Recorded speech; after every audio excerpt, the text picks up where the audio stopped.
After careful consideration, the Missouri Southern State University Board of Governors unanimously voted to invite Dr. Alan Marble to continue as president of Missouri Southern.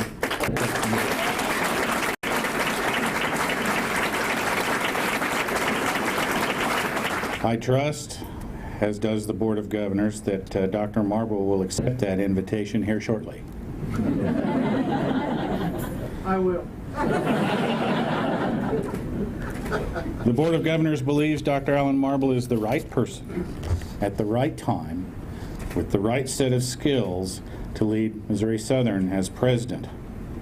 You know, this university is a special place for me. I studied here. I grew up here, and I graduated here. You know, so did my sister and 2 brothers. Our whole family have been through this university. And as an alumnus, I intend to do my very best to make sure that current and future students have the same access to a quality university experience at Missouri Southern that I had many years ago, but it was a great experience. You know, I've been asked many, many times about my leadership style when I think about leadership, but you know, you've had 11 months of me, so you kind of know. But just to put it into a snippet for you, I think the Chinese philosopher Lao Tzu said it best. This quote, that a leader's best when people barely know he exists.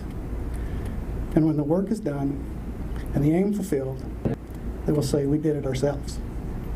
And that is my philosophy, and that's the way we need to approach this work. So it's with a great deal of pride and a great sense of gratitude that I accept this challenge and look forward to it. Again, thank you for this great opportunity, and thanks to all of you, faculty, staff, and administrators, for making this a labor of love. Thank you all.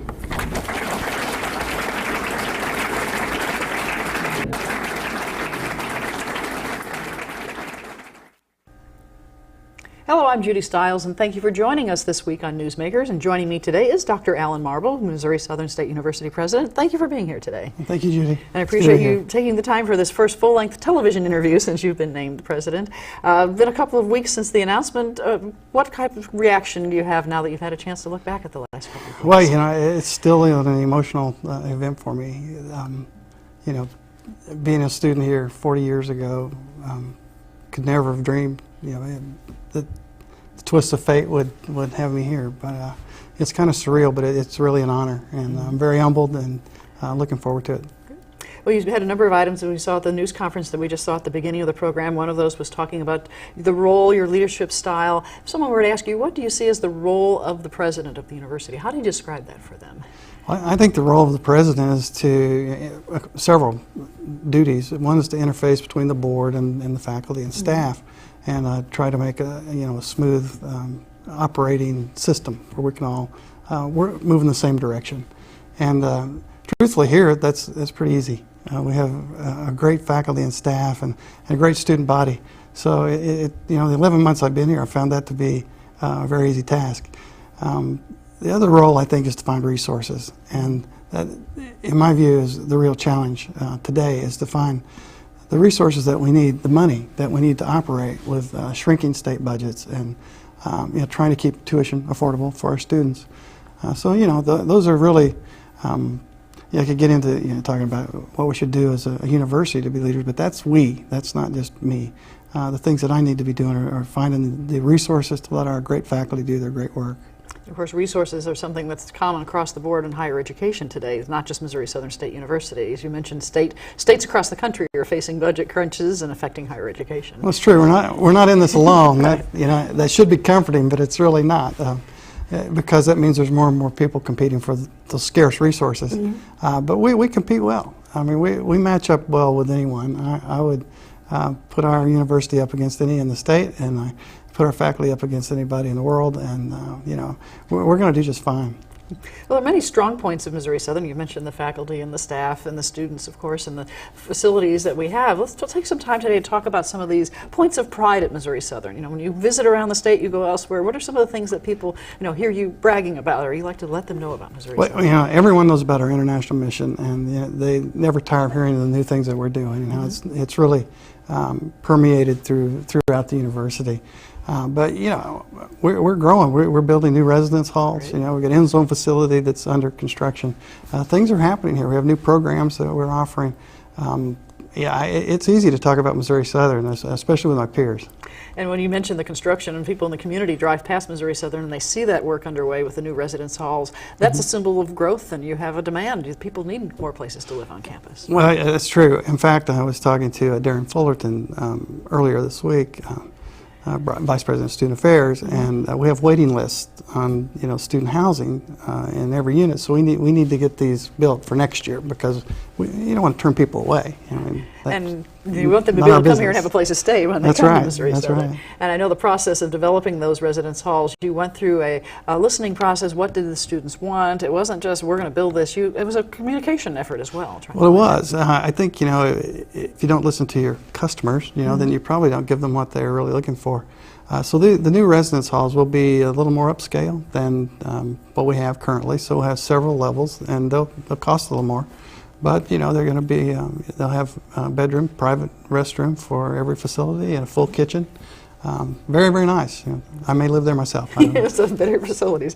And you mentioned the end zone facilities for athletics, and the athletics has plans for a baseball field. There are areas that are still possible growth and development around campus. Yep. In fact, the baseball field, we're going to, after I leave here, we'll be meeting to hammer out the RFP to go ahead and get the bids out for that. That'll start just soon. The end zone facility, you can already see that dirt's being moved there. So I think those things are all on schedule, all on track, and got our financing in place, so we're in good shape. And the financing, people in the community might wonder, how can Missouri Southern afford to do these things when you just said we have budget problems? The explanation of how those are managed. Well, you'll be hearing more about some donations. We're not talking about those too openly yet, So community support's making a lot of these things possible. Community support's making it all happen.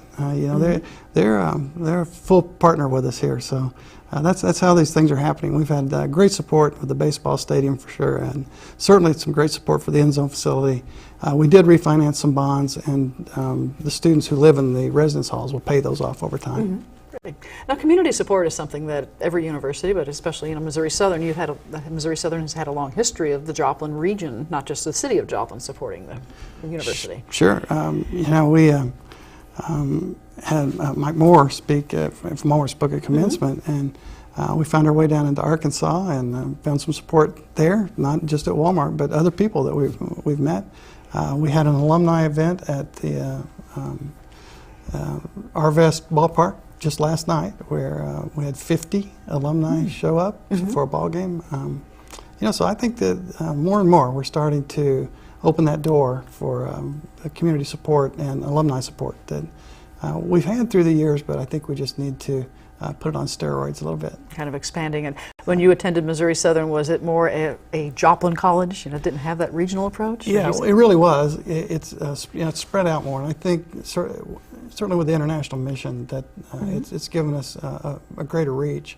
I know that my twins will be attending in the fall, and they came to Southern Welcome last week, and just coincidentally, one of the exercises they need to meet someone that they don't know. Meet a new person. Meet a new person. It's a mixer. Well, they separate the parents first, then they let let the kids go off on their own. Yeah, let them do their thing. And the first one of the boys, I don't remember if it was Dexter or Logan, the first person they met is a roommate that they'll be in the dorms with. Just happened to be, and this student's from Wichita. So we've reached out farther than I think we think sometimes. Right, and of course we've heard about the Lion Pride tuition, which allows those students from out of state to be able to come to Missouri. Well, that was part of his reason. Yeah, he could come here. It costs less than many of the universities in Kansas. It's within driving distance. So if you're a resident of Arkansas or Oklahoma or Kansas, Lion Pride tuition discount gives you in-state Missouri rates, and they're very, very favorable.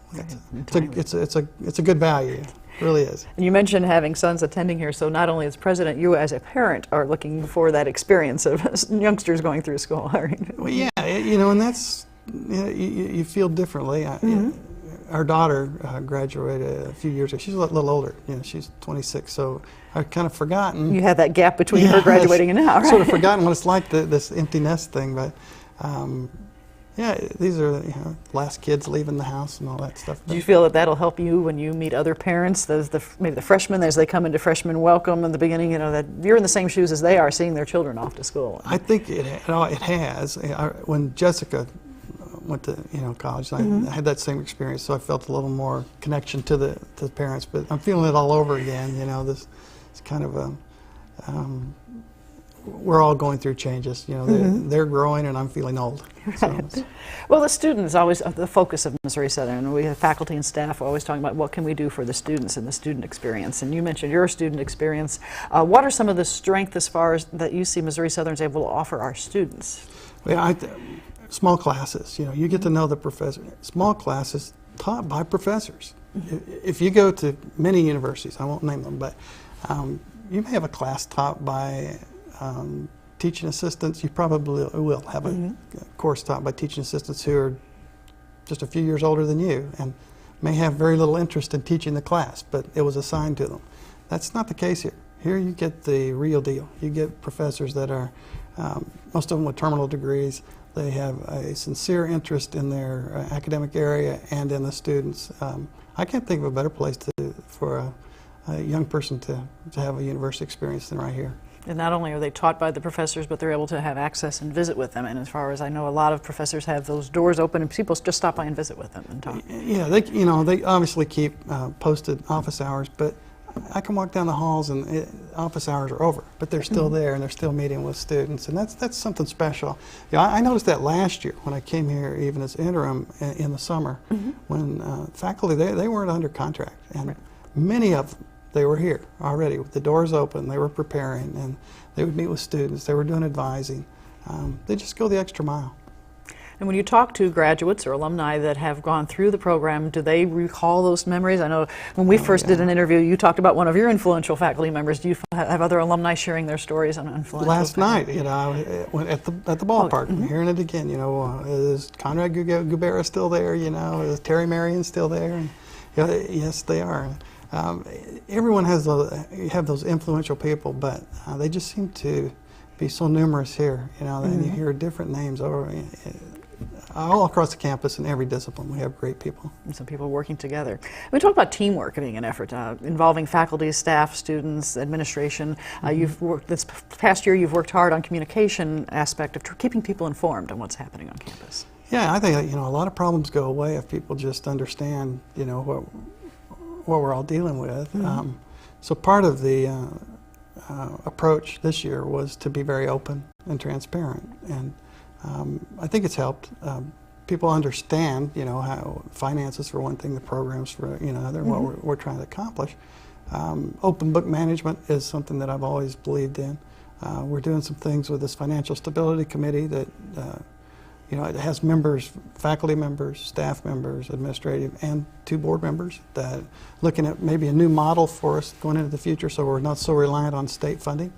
And just the books are open. It's something I think that we should all do. We're a public institution, so why not operate that way? It's the secrets that make people start spreading rumors and worrying about things. I think so, and if there's a better way, I want everyone's eyes on it, and if they can find it, let's do it. So.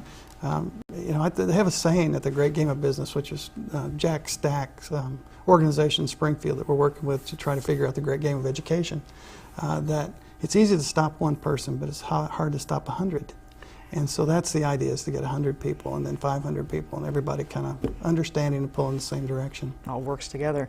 Now, something we heard about in the past year was continuous quality improvement program. People might be curious, especially faculty, staff. We've heard about that. What's the status of that, or what are the plans with that Well, program? that was we sort of morphed the program prioritization into continuous quality improvement. You can take program prioritization as just a very short-term cut, make a list, the budget kind of thing that I think is not healthy in the long run for an organization. The better view, I think, is to use the good work that committee they accomplish great work, and then to work through it strategically and let people volunteer changes that they might have in their areas. And my goodness, we ended up with 162 pages of volume. You asked for suggestions, people And boy, sent they suggestions. came. Right. And they're great ones, and we met with the faculty and staff, Senate executive committees, and worked through those. And about 75% of those are just perfect. Put them in there. There's about 25% of them that probably need a little more, they're going to have to work with another department, so we're going to have to work on those. And then there may be things that haven't been addressed that we'll go back and address later.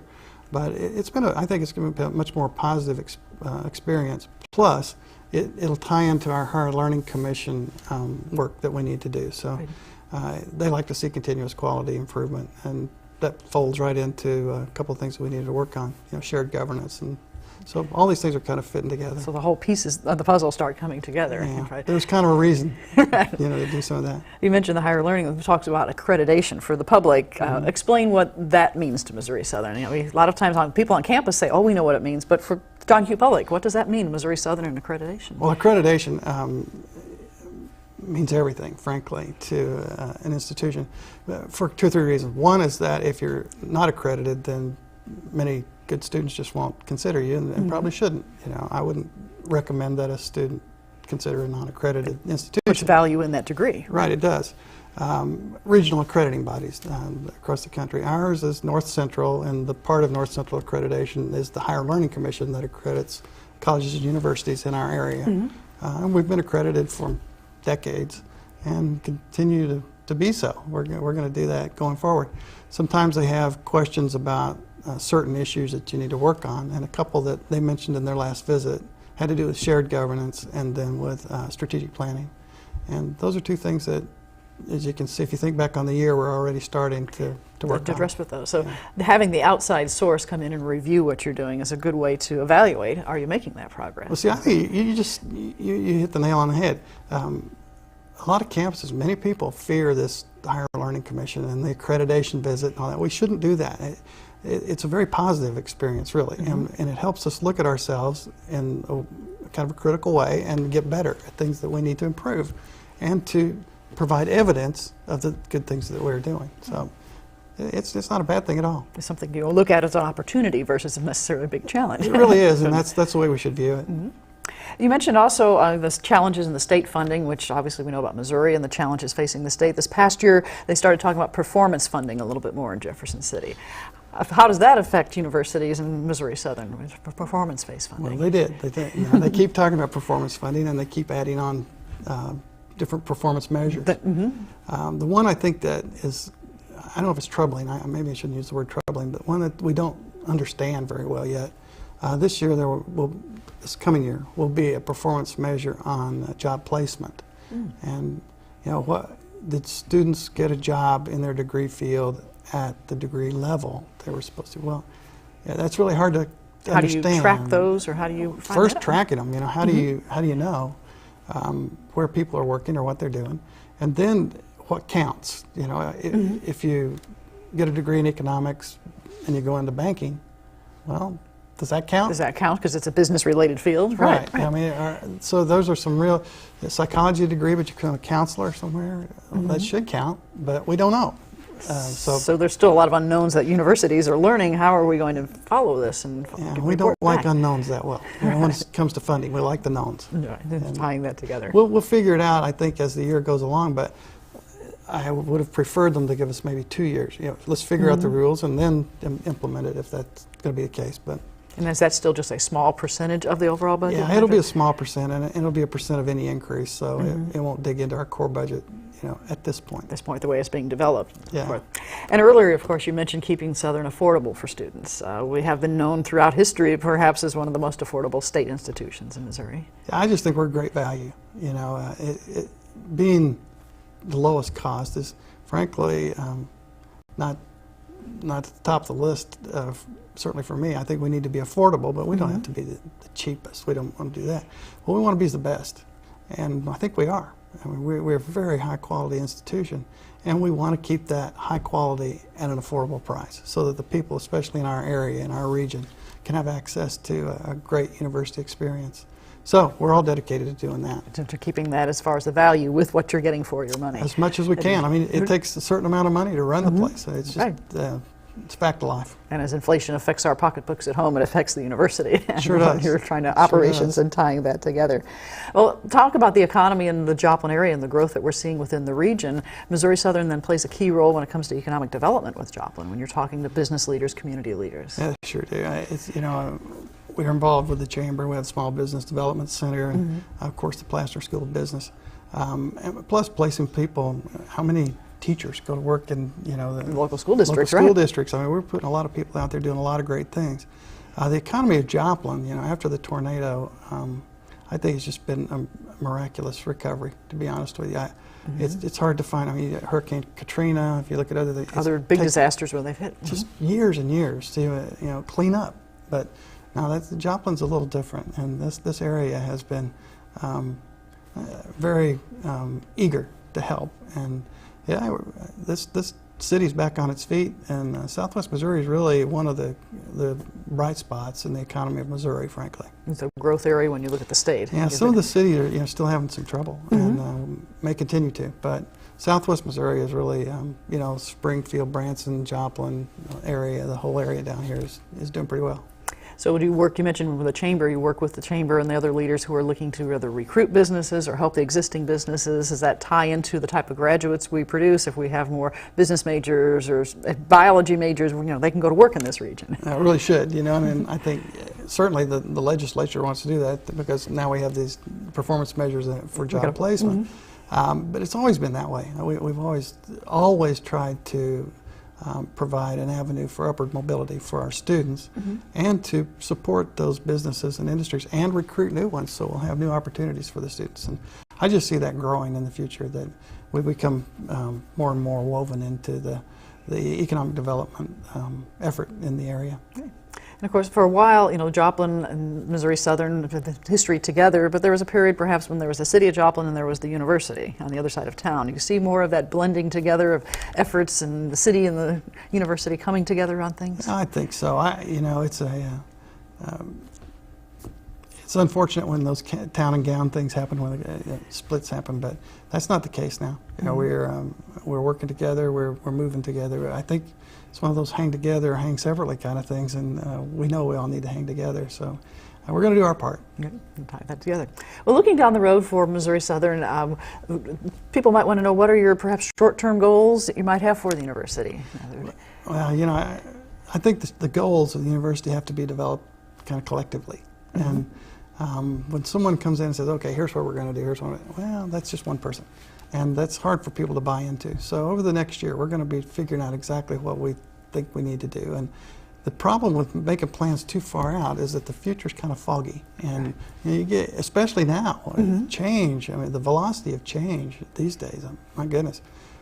So we need to know what we believe in and know what we're trying to do and head a direction, and then be nimble enough to change as situations around us change and develop. But yeah, the goals here is to continue with the great education that we're providing people, and to try to provide it to a broader audience, I think, is the thing that we're going to need to do. And that would include spreading out our recruiting effort, for one thing, trying to retain more students, help them persist and finish and graduate, and also new programs. We're looking at graduate programs that we had not investigated before, and next fall we'll be starting a couple. So things that aren't offered in this region now that will offer opportunities for people to stay here to continue their education. Yeah, we've for years, education, for example, master's degree in education is needed or desired by many, many people in the education community, but that's been offered by everyone else, and our faculty are just as capable as. So the students would graduate from Southern and say, I'm going down the road to get my master's now. Right. So I said it kind of tongue-in-cheek that we were in two businesses, educating and exporting. We would send them somewhere else. Yeah, you finished your bachelor's, now go somewhere else, right? Right. So not only are we going to try to keep those, but now we can import and maybe bring people in from other places to to experience our great faculty. Great.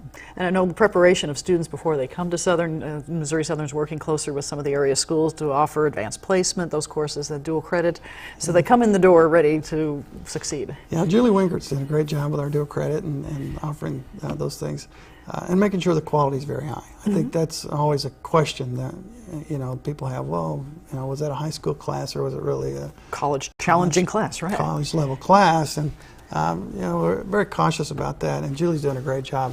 We have great teachers out there. I mean, if they don't qualify, she doesn't put them on the list, and then she keeps a pretty close eye on what they're doing. And they're doing a great job. I think the students coming out of those classes are very well prepared. So are you looking forward to the day when more area schools will have their students coming in here perhaps with already college credit in the bag and they're ready to hit the ground running? Well, I think it prepares them for what there's sort of a collegiate shock. When you come out of high school and take your first college class, the old saying is that when a freshman walks into the class and the professor says good morning, the freshmen say good morning back, and when a senior walks in and the professor says good morning, they write it down.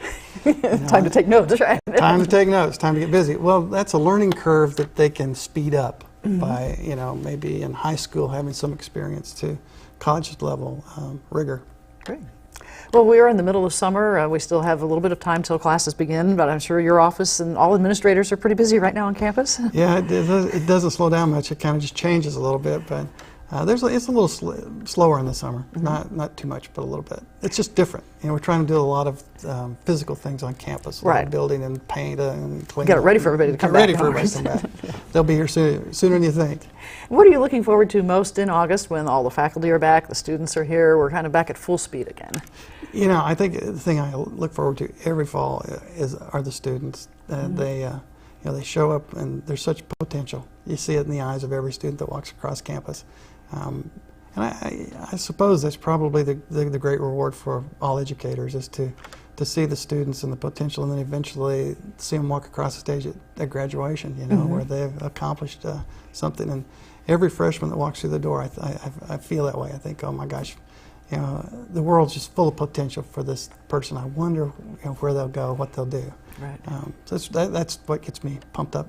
So even though it may not be in the classroom, you're seeing them as you're on campus. You are a very visible president. You are out and about. I enjoy the students keep you young. Well, I'm not young, but they keep me feeling young. Let's say that. I do, and I enjoy being around the students a lot, and listening to them, and what's important to them, and what are they doing with their lives, and what do they plan to do, and what are their dreams and aspirations and hopes. That's what I enjoy a lot. They're definitely our future. They're our future. Right. They are. Well, Dr. Marble, I'd like to thank you very much for taking the time today and sharing some information with our audience. And I welcome you or congratulate you once again on becoming president of Missouri Southern. Thank you, Judy. I appreciate it very much. Thanks for having me on. You're welcome. And I'd like to thank you, the audience, for joining us this week on Newsmakers. I'm Judy Stiles. Hope you can join me again next week at the same time on this station. We'll see you then.